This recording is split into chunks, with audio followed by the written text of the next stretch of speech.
On episode 244 of the 40 Plus Fitness podcast, we meet Amy Berger and discuss her book, The Alzheimer's Antidote. You can find the full show notes for this episode at 40plusfitnesspodcast.com/244. Have you decided you're ready to make a change? To reclaim your health and fitness? The 40 Plus Fitness podcast is here for you. I'm your host, Alan Meisner. I'm an NSAM certified personal trainer with a specialization in corrective exercise and fitness nutrition. Let me be your coach as you find your way on your health and fitness journey.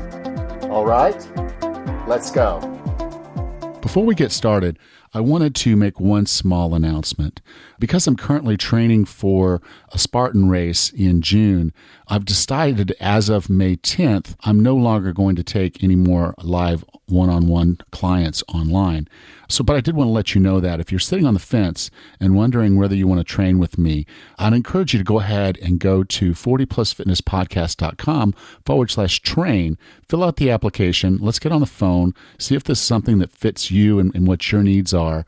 You know, it's really kind of the easiest way to work with me directly one-on-one. You have a trainer that's dedicated to making you get the best results possible, whether that's weight loss, getting stronger, or adding muscle mass, or just improving on any other fitness modality that you're interested in improving. Having a coach is really going to do a lot to get you there. But I do want to slow down a little bit over the course of the month of May, the last part of May, particularly as I get ready for that Spartan run. And then I got a couple other things coming up in the summer. So I'm not sure when I'm going to turn this back on and start taking more clients, but I do want to shut it off. So if you've been sitting on the fence, go ahead and go to 40plusfitnesspodcast.com/train and go ahead and fill out an application. Let's have a conversation about it. Our guest today has a master's degree in human nutrition and is a certified nutrition specialist and a nutritional therapy practitioner. This book that she's done, The Alzheimer's Antidote, is really probably one of the best research books I've read in a long, long time. And you know, I do read quite a few books. But the research that she put into this book is really quite amazing. So I know you're going to enjoy this conversation with Amy Berger today. So with no further ado, here's Amy Berger. So Amy, welcome to 40 Plus Fitness. Thanks. I'm thrilled to be here. You know, I really enjoyed your book for a number of reasons. One, I come from a family that, at least particularly on my father's side, seems to have a pretty good gene to stay alive for a long time. My grandmother passed when she was 89, and my grandfather is 94 and still going. So for me, looking at how I age and understanding that Alzheimer's is a real risk for a large percentage of us, it was a really interesting topic for me. And then I know I've said this offline to you, but this book kind of takes some really complex topics that you could really get buried in quickly and really kind of makes it simple for someone to understand, even if they're not really scientifically based. So I really just kind of enjoyed the read of it because you just put it together so well. Well, I thank you very much. I mean, I actually take that as the highest compliment because it was my goal to write this book for people with no scientific background. And I always kept in the back of my mind, how would I want someone to explain this to me if I didn't know anything about it? Because a lot of the people reading this won't know anything. You know, this book is really written for the caregivers and the loved ones of people with dementia. And of course, you know, people that want to prevent it also, but, you know, it's not written for scientists. It's written for people to be able to learn what's going on and have actionable information that they can put into practice. And the really cool thing, though, is you did your homework because the science is in there and it's referenced. So if anyone really wants to kind of dig deeper, you've given them those opportunities to say, hey, I didn't just sit down and decide to creatively write this book. I do have some backing for why I'm saying what I'm saying, and to the extent that you're saying it, because you don't necessarily say there's definitive this or definitive that. In some cases, this is what the science says today, and we'll learn more as more studies come out. But I just really appreciated how you put the science in context in really easy to way understand. And the other cool part of this is it's going to allow me in this podcast, which I love, is for us to deep dive into some things that I normally would stay away from because they're just too complex. But you did such a great job of putting them together in a book that I think we can go there. Okay. Wow. Well, your audience can't see me, but I'm blushing. Okay. So now the first thing is the genetic aspect of it is I think a lot of us believe that, you know, and rightfully so, that for us to get Alzheimer's, there typically is some form of genetic aspect to it. Not to everybody, I understand, after reading the book, but I do actually have one side of my family, and I don't know which one yet because I haven't had enough of my family do 23andMe the way I did, but I do have the APOE4 gene, at least on one side. So can you kind of get into what that genetic situation is and kind of how that works for percentages of, likelihood that we're going to be susceptible if we don't do the right things? Yeah, sure. Well, first, if people want to test their genetic status for this particular gene, you don't need a 23andMe. It is just a regular blood test that you can get from a doctor. So going on, the APOE4 is a genotype that is right now the largest known genetic risk factor for developing Alzheimer's disease. Now, not everybody with this E4 genotype gets Alzheimer's, and plenty of people who have Alzheimer's do not carry this gene. So this gene does not cause Alzheimer's, and not having this gene is not a get-out-of-jail-free card. What this genetic type does is increase your susceptibility to developing this, and it increases it a lot. It is theorized right now that this genotype is kind of the oldest. It's the most simian, and so it's the one that may have developed longest ago, long before modern agriculture, so long before dairying practices, even long before grain-based agriculture. This was a genotype that was sort of forged in our caveman days when people were eating a lot more animal protein and fat and fibrous vegetables like greens and whatever they could sort of forage, not things that they would have had to cultivate. So it seems that this genetic type is the least suited for the modern very high carbohydrate diet. And it's the ApoE4s that seem to suffer the most in terms of cardiovascular risk, in terms of, I don't know if it's diabetes, but in terms of obviously risk for Alzheimer's, in the face of this dietary and modern lifestyle onslaught. So it's not that this genotype is quote unquote bad, it's just a mismatch for the way we eat and live in the 21st century. Yeah, the other genotypes are definitely not immune to getting Alzheimer's. Yeah, and I think that's kind of the key point here is this isn't a causal factor. And when we kind of talk about percentage of likelihood that something's going to happen, we are saying, okay, a certain percentage of people are going to get Alzheimer's if they live long enough to reach an age when it sets. But kind of one of the interesting things is because now this is kind of raising our probability, particularly if you have it on both sets, because can you kind of go into that? Because like I said, I have it on one side. I don't have it on both sides. Can you kind of talk a little bit about how that susceptibility builds based on that? Sure. Well, there's a couple of things going on. When you say one side, it's not necessarily one side of the family. I guess it is. We have two copies of every gene from our parents. We get one from our mother, one from our father. And if you have one of these ApoE4 genes, you're at an increased risk for all of these conditions. If you have two, meaning if you got an ApoE4 from your mom and from your dad, then you're at even greater risk. It's interesting, though, Alzheimer's, it runs in all kinds of families, but there is a stronger maternal inheritance, meaning if the females in your family, your mother, your grandmother, your aunts, if they had Alzheimer's or some type of dementia, you are more likely to get it than if you have a puppy. And the reason for that is, I'm assuming your listeners are pretty savvy. They probably know what the mitochondria are. Those are the little cellular energy factories. Those are what literally create energy inside the body. And we inherit our mitochondria solely from our mothers. It's only contained in the egg. It's not even contained in the sperm. So if your mother had a history of, I want to say almost any disease, but we know it with Alzheimer's, it's a greater risk to inherit it through the maternal line because there's some degree of mitochondrial problems contributing to this disease. And I also like the fact that you just told me something I guess I read, but I didn't quite wrap mind around, but I'm glad I am now, is that it's not necessarily just one side or the other, because it's kind of like you could have two parents that have blue eyes and you could have brown eyes because someone further up their line had brown eyes and you just happen to get that variant. Exactly. Yeah, your parents could be, let's say your mom is E4, E3, and your dad is E2, E4. Well, there's two E4s, but you may have inherited a 2 and a 3. So you don't even have any E4s.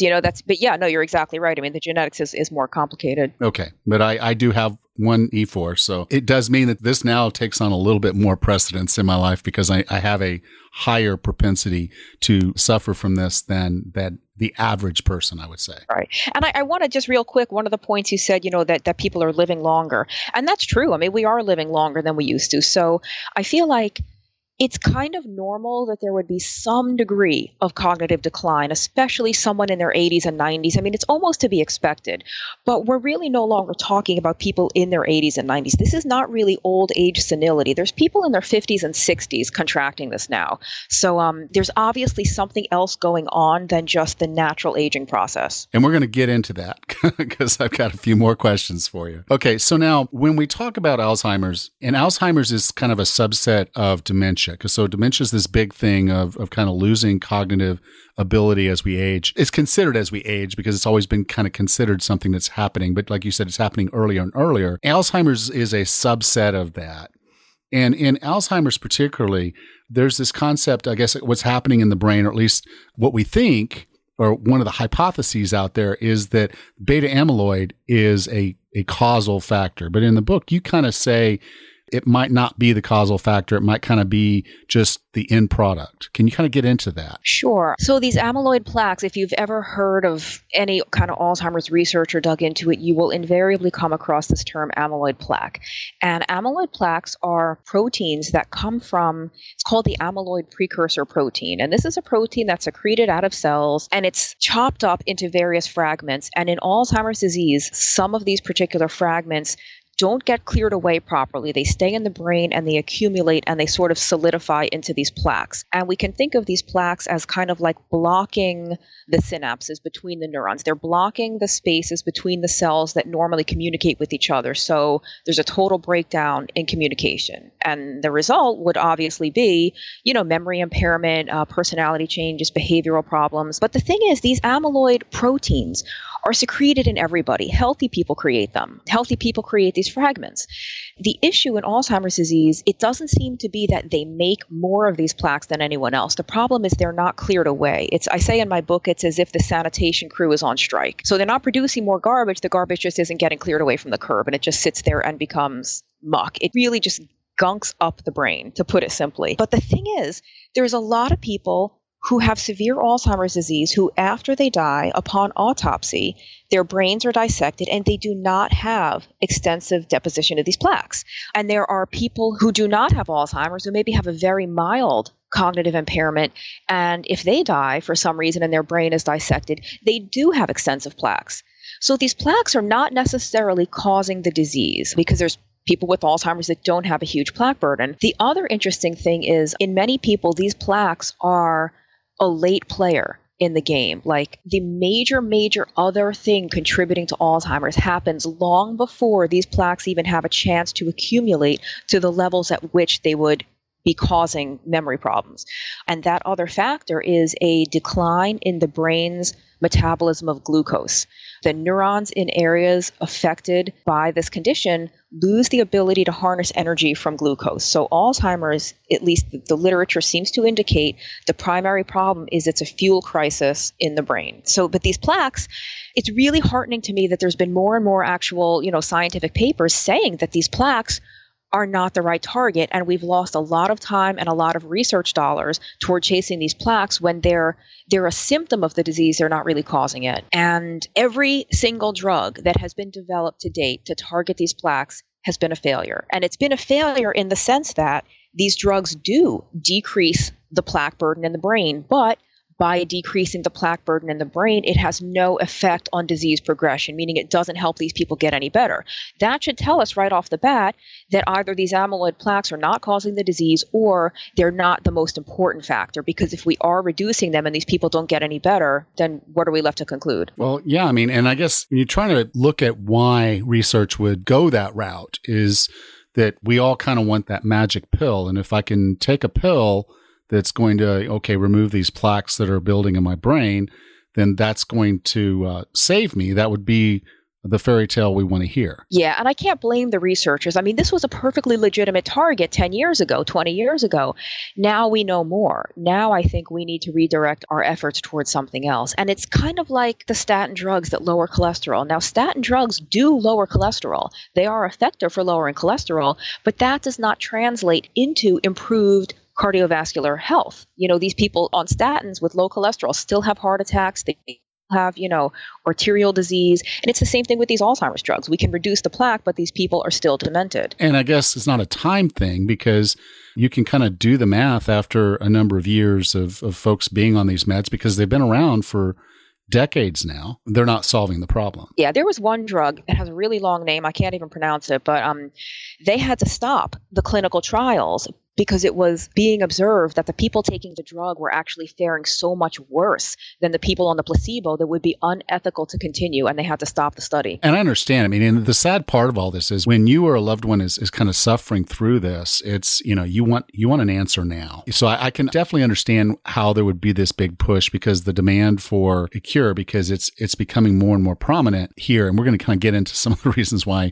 that's probably the case in a minute. But I can definitely understand and empathize with the people that want a solution that's easy and quick, and we can just, here, Grandma, take this pill, or hey, Mom, take this pill, and this is going to help you cognitively and give you more quality of life as we kind of go forward, because this really is a devastating disease from a quality of life, not only the individual, but the people around them. Right, absolutely. So now you got into a concept in the book, which I thought was extremely compelling. And I've talked about this a good bit on the show. I've had Jimmy Moore on here and we talked about his book, Keto Clarity.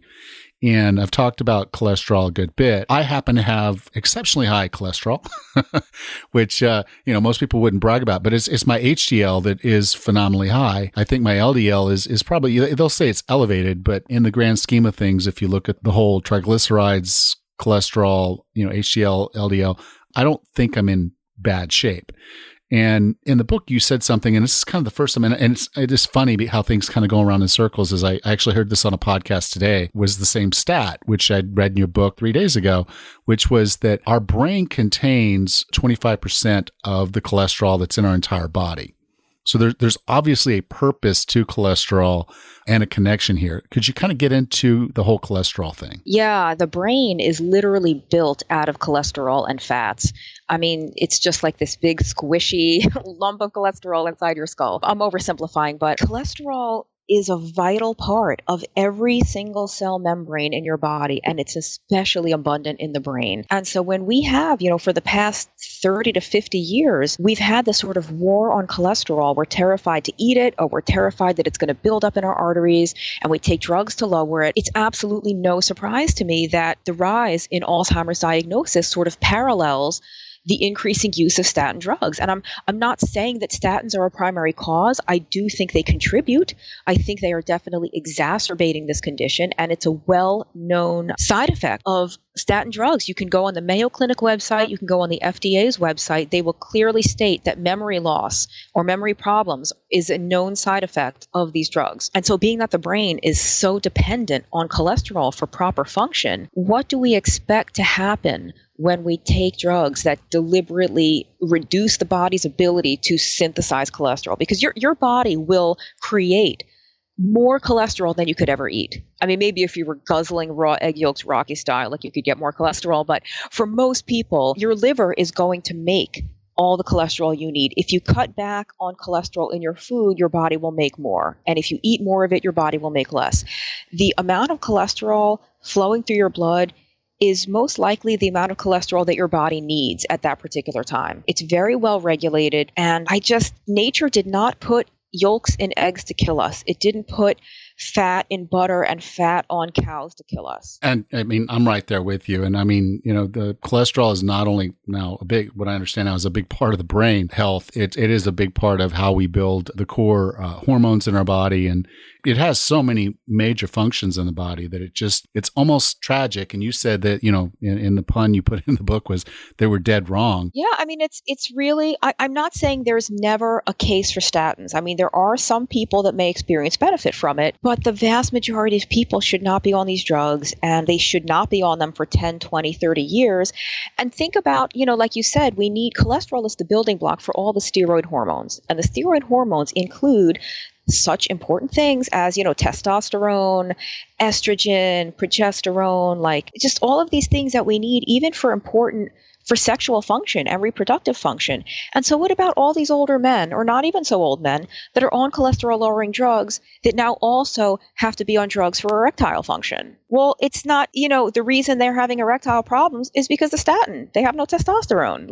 None of this stuff is a mystery to me, and I feel like there's so many people on multiples of these drugs, and nobody's really minding the store. Nobody's looking at the total picture of health. And, you actually said some important things. You were saying, well, my total cholesterol is very high, but my HDL is high, my LDL is, maybe a little elevated, but triglycerides are good. That's the important thing. People really need to understand that health is a mosaic. It's a total picture. You can't ever look at one number in isolation, nor, in my opinion, I'm not a physician, but in my opinion, no one should ever be medicated off of one particular reading at one time without it being looked at in the context of everything else. What's the blood sugar doing? How are the liver enzymes? Total cholesterol over 200, you get a statin. That's the standard of care, and it's criminal, in my opinion. It's just criminal. Yeah, I think it's important for me to caveat here is your physician doesn't hate you, doesn't want to kill you. What they're stuck with is this situation where they don't want to get sued for telling you something that's outside of what's considered a medical norm. And so where right now there's the push to get people on statins, they're going to recommend it only because that's what they're medically, ethically, in their opinion, obligated to do, and legally they want to protect themselves and their families and their livelihoods. So, for them to tell you not to use a statin would actually be a problem for them. So when you're doing your medical care, and I've had many authors on here where we've talked about this, you're the boss of you. You're your best doctor. If you aren't being your best doctor, then you're missing an opportunity here, because you've got a huge amount of information in front of you, opportunities to really understand this stuff, to deep dive. And this book is kind of one of those things where you can really get a better understanding of this issue. And it's not that you're genetically going to have to get this, and it's not that you have these plaques in your brain and they're building up and therefore we have to get rid of them. And it's not necessarily, that you need to be on a statin and that's going to keep you alive for longer. There's all these medical decisions that kind of play off of each other. But I think one of the cool things I liked about the book, obviously Dr. Perlmutter would not have written a foreword for this otherwise, is that your core here is that sugar and carbohydrates are really what's driving the bulk of the problems we're going through. Yes, definitely. And just to piggyback real quick on what you were saying before, I don't encourage people to disobey doctor's orders. Just be, your doctor is looking out for you, but be an educated patient. Like you said, nobody cares about your health more than you. So let's get into sugar and carbohydrates, because I think a lot of people, they know me and they know that I'm a big fan of ketosis, a big fan of some of the benefits of cutting out the sugars. We run sugar challenges on this podcast pretty much just about every month. And the people who go through it, are dropping weight. They're feeling better. They're more energized. They're losing brain fog and just, overall seeing health improvements in just 28 days. But Alzheimer's disease pretty much could be driven by the fact that we are now eating a ton more sugar and carbohydrates than we've ever eaten in human history. I certainly think that's part of it. I want to start off by saying not everybody needs to follow a very low carb diet. Obviously there are populations around the world that eat more starch, they eat more grain, and they're fine. So it's not necessarily that certain carbohydrates are causing this, but they call Alzheimer's disease type 3 diabetes sometimes, or diabetes of the brain. They also call it brain insulin resistance. And all of this stuff is really telling, because right off the bat with those phrases, we automatically realize there's at least some type of connection to glucose or insulin. And the phrase type 3 diabetes is really interesting, because you might think, well, my wife has Alzheimer's, but she's not diabetic, or, grandpa's not diabetic. The problem with that is that they diagnose diabetes solely by looking at blood glucose. They'll look at your fasting blood glucose. They'll look at your hemoglobin A1C, which is like a 3 to 4 month average measurement of your blood sugar. Very, very rarely do they measure insulin. And hyperinsulinemia, which is just chronically elevated insulin, is a huge risk factor for Alzheimer's disease, even in people that do not have that ApoE4 gene. Hyperinsulinemia seems to be the number one risk factor independent of anything else. So by only looking at blood glucose, we're missing potentially millions of people who are actually very metabolically in danger. And nobody knows because nobody's measuring insulin. And I've said this on every podcast I've been on because I cannot emphasize it enough.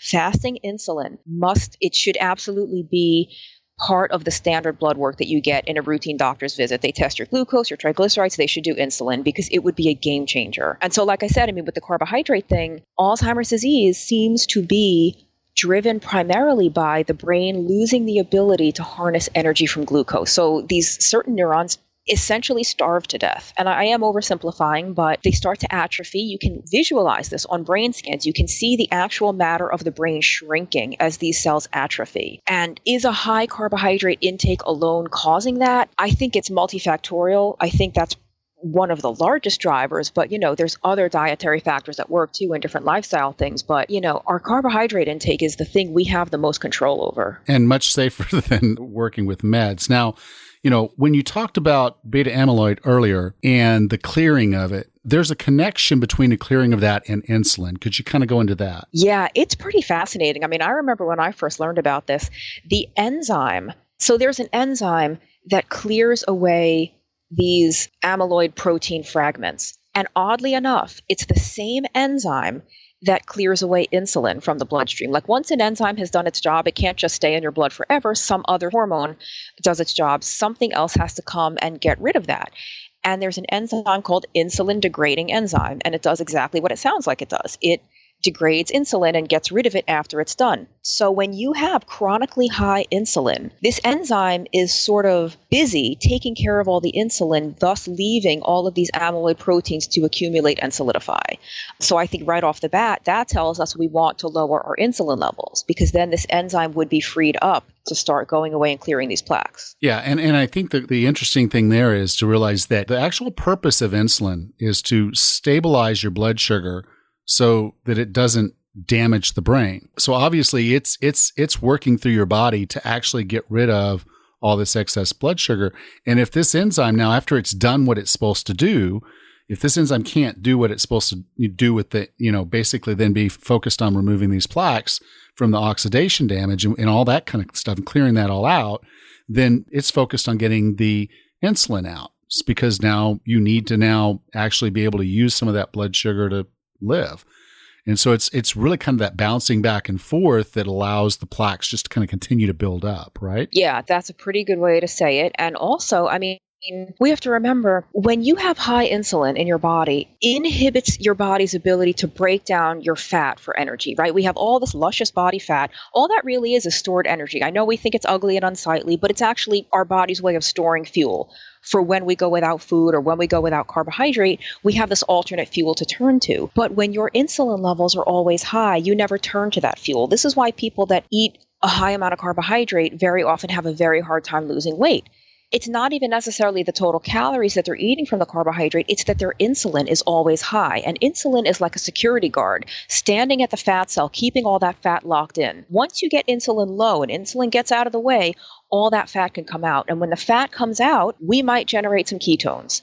And we'll probably talk about that in more detail in a bit. But ketones are an alternative fuel for the brain. When the brain loses the ability to use glucose, it can actually still use ketones. Yeah. Now, I had heard a good bit about how being in ketosis actually has a ton of benefits. It's going to, obviously, your body is now burning its own fat. So you're obviously losing the right kind of weight because it's body fat. So you have weight loss. I've heard of people who are in ketosis that have completely reversed type 2 diabetes. A lot of people are using ketosis as a way of managing their cancer because they don't want to provide the glucose, which is what feeds the cancer cells, but the cancer cells can't survive on ketones. So they assume that at that point they're effectively, the theory is they're starving out their cancers.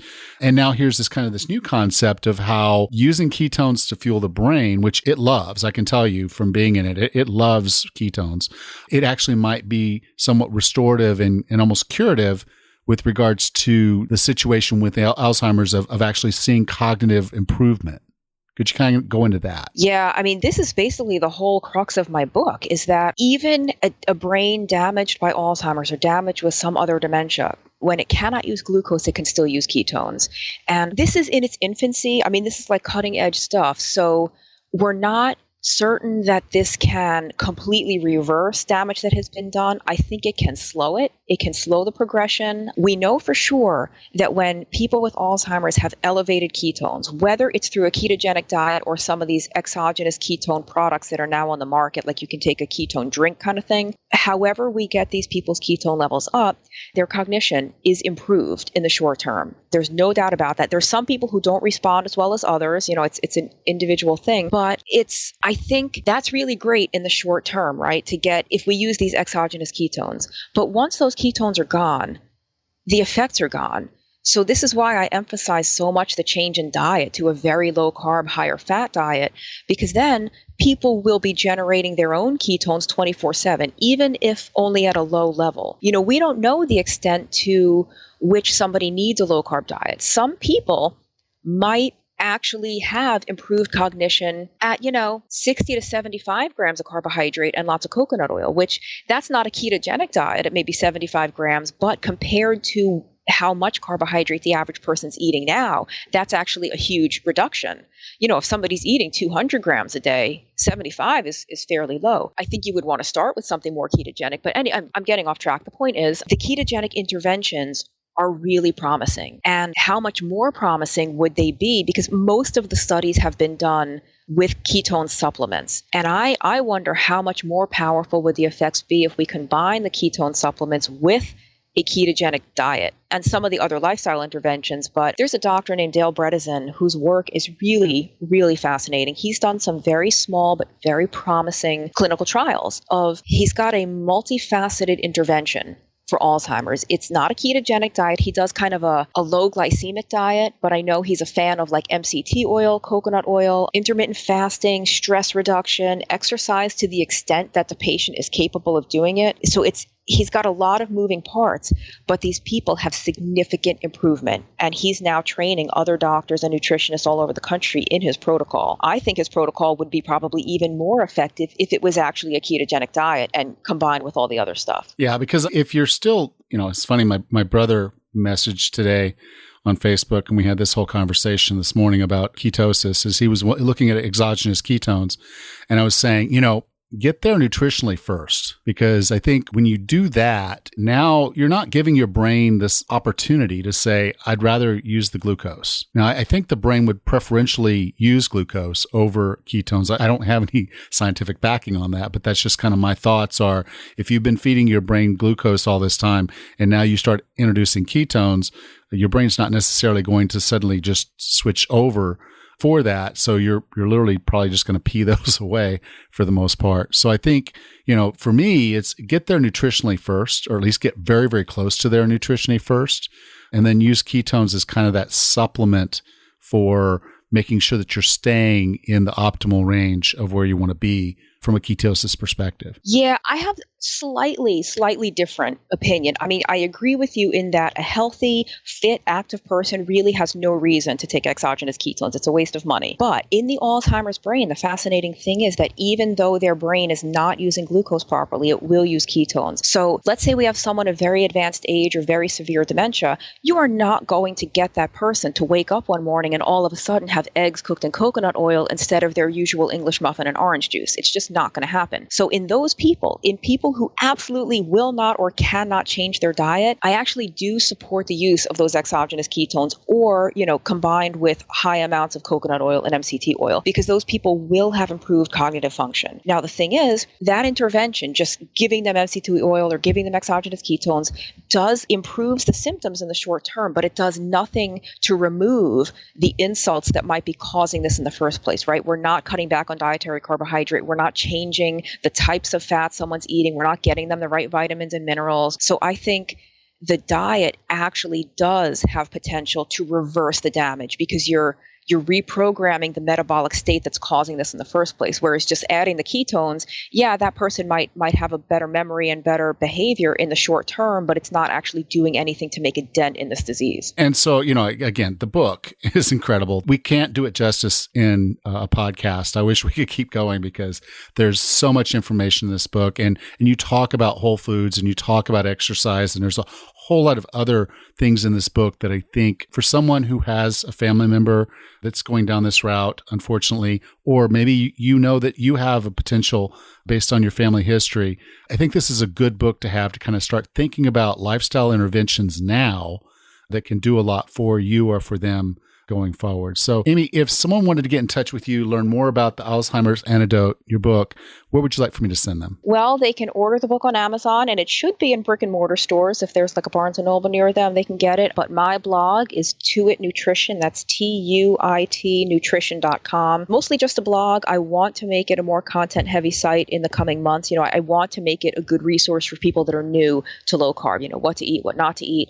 Right now, it's mostly my blog, but they can find me there, and I do one-on-one consultations. I'm based just outside DC, but I work with people all over the country, via phone and Skype and even overseas. And so again, awesome book. I'll have links to that and to your website at 40plusfitnesspodcast.com/244. So you can find all the links there. So Amy, thank you so much for being on 40 Plus Fitness Podcast. I've really enjoyed the conversation.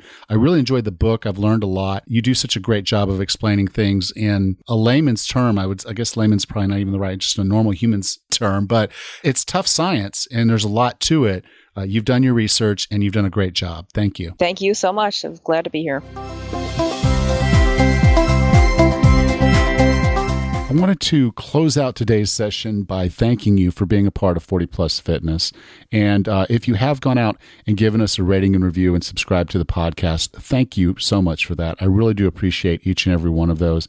If you haven't, would you please take a moment to go out and do that? It really does help the podcast get known when, iTunes and Google and others see those ratings and reviews.